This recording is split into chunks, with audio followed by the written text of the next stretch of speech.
अस्सलाम वालेकुम तलबा, मैं आपकी टीचर ब्लूबेल स्कूल सिस्टम से। उम्मीद है कि आप सब ठीक होंगे। तलबा, आज हम सबक नंबर 21 परिंदे की फरियाद के पहले 2 सवाल करेंगे।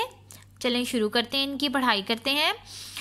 बेटा, सबसे पहले तारीख लिखेंगे 25 जनवरी 2021।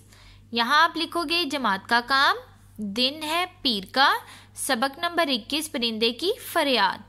सवालात के जवाबात लिखें। सवाल नंबर 1, नज़म परिंदे की फरियाद किसकी ज़ुबानी बयान हुई है?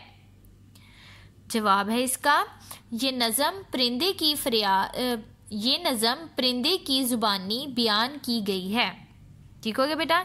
सवाल नंबर 2, आज़ादी के 2 फ़ायदे तहरीर करें। आज़ादी के 2 फ़ायदे बेटा आप खुद से भी लिख सकते हो, ये आपकी हेल्प के लिए है, आपको आइडिया हो जाएगा और आप इनको भी याद कर सकते हो। इसका जवाब है, आज़ादी के 2 फ़ायदे दर्ज ज़ाइल हैं। आज़ादी इंसान को ज़िंदगी का लुत्फ़ उठाने का मौका देती है।